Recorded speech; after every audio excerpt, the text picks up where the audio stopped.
Bien, bonjour à toutes et à tous. Nous continuons ces leçons sur la finance.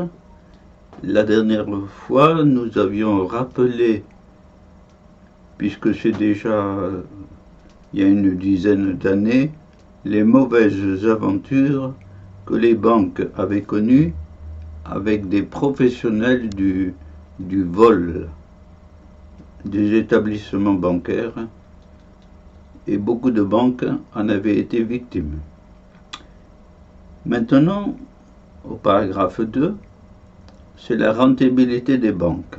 C'est un point d'histoire en une diapositive.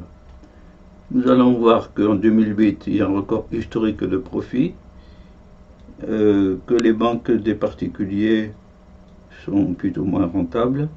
La Banque de France s'inquiète des transferts de risques financiers et les banques en ligne non rentables, on va le voir.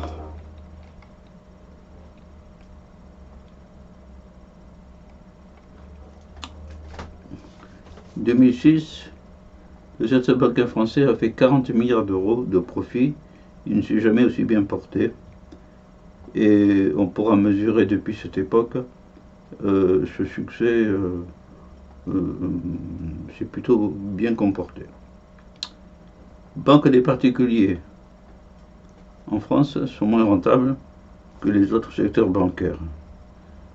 Ouais, bon. La Banque de France s'inquiète des mécanismes nouveaux de transfert des risques financiers, dont les cessions de crédit entre banques. Voilà. Car il peut y avoir des crédits hasardeux, disons. Voilà. Le shadow banking, les banques de l'ombre aussi. De l'ombre, pas de Londres. Enfin, aucune banque en ligne n'est rentable et c'est vrai que on s'est aperçu que certaines banques fermaient, certaines banques en ligne, ING par exemple. Voilà, il y en a d'autres aussi.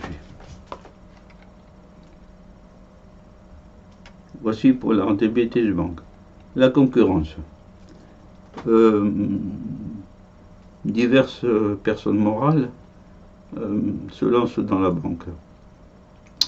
Alors vous avez des opérateurs téléphoniques, on verra après l'intrusion de la finance, et pour terminer, Paris, capitale financière. La concurrence. Donc, des opérateurs téléphoniques font la banque. Le début de la FinTech, Orange, Lila, Tencent, on va voir ça. Et après l'intrusion de la finance et Paris. Donc nous passons à cette fiche sur les opérateurs téléphoniques font la banque. Premièrement, le début de la FinTech. Vocabulaire FinTech, ça signifie technique de la finance. Technique de la finance. Le fait. De plus en plus d'opérateurs de réseau se tournent vers la finance du paiement, déplacement, des prêts, etc. Du moment qu'ils ont une clientèle durable, quelques années, eh ben, ils peuvent se lancer dans la finance, FinTech. Orange lui-même fonde une banque en ligne. La carte bancaire peut être bloquée ou non sur le smartphone. Bon. Gratuite à vie, sans frais de tenue de compte. C'est attirant. Orange vise les 2 millions de clients. Orange Bank. Oui. L'opérateur téléphonique. Bon. Lydia. Un mot dessus, c'est un moyen de paiement. Il y a déjà 3 millions de personnes, une centaine de salariés. Le quart des usagers sont jeunes, entre 18 à 30 ans, permet de ne pas avoir de liquide sur soi. Donc c'est moyen de paiement. Lydia. Avec une carte. Bon. Tencent. C'est le géant chinois de l'Internet. Hong Kong. Hong Kong. C'est pas la Chine continentale. Alors, bon. La maison mère de la messagerie WeChat. 1 milliard d'utilisateurs, évidemment. Alors, ça, c'est la Chine continentale. Voilà. La messagerie WeChat. Les réseaux sociaux et les jeux vidéo rapportent moins que la finance. Oui, c'est une notion que j'ai placée dans la vidéo numéro 1. Voilà. Ça montre l'attrait de la finance. WeChat, donc Tencent. Voilà. Cinquièmement, N26 est un allemand. C'est une banque mobile allemande. 1500 employés, y compris aux USA. N26. Vraiment. Alipay, Alibaba. Voici Jack Ma à droite, qui a quitté Alibaba quand même, maintenant, après avoir bâti des fortunes colossales. Voilà. Moyen de paiement, mais aussi placement et prêt. Voilà. Alipay. Alipay, Alibaba.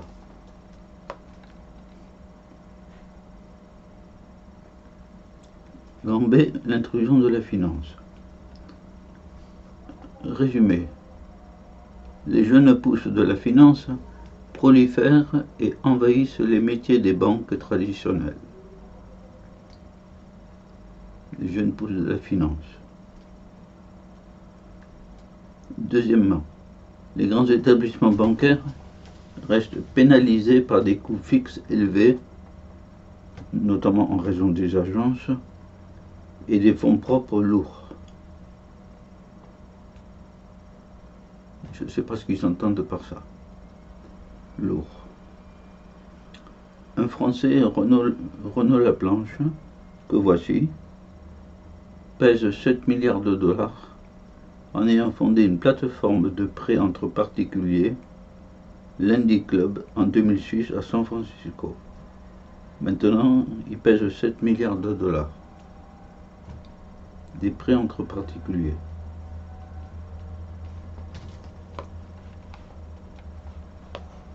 Oui. Quatrièmement, la régulation européenne offre un avantage certain par rapport aux États-Unis. C'est pourquoi il y a plein de fintech en Europe. La régulation, la législation de la fintech est attirante en France, en Europe. Cinquièmement, Association France Fintech existe. Voilà son président, Alain Clotte. C'est bon à savoir aussi. Des fois que vous avez besoin de renseignements sur ça. France Fintech. Ça a pris beaucoup d'ampleur. Bon. Et pour terminer, Paris Capitale Financière, Paris Europlace défend Paris Capitale Financière. Bien sûr, on veut concurrencer comme on peut la City britannique, qui est une énorme place financière, et la première place de fraude fiscale du monde, d'ailleurs, aussi. Voilà. Donc, Paris fait ce qu'elle peut. Capitale financière. Europlace.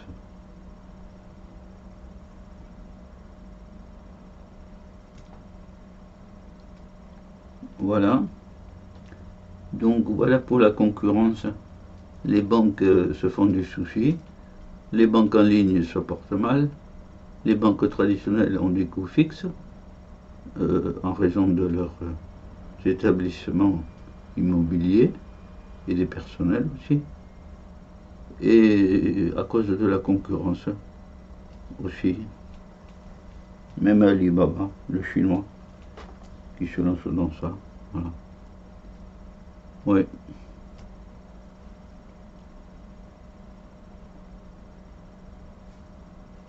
Donc nous allons passer dans une autre vidéo sur les changements dans le monde bancaire. Une moindre fréquentation, il est facile de changer de banque, le prix, la délocalisation,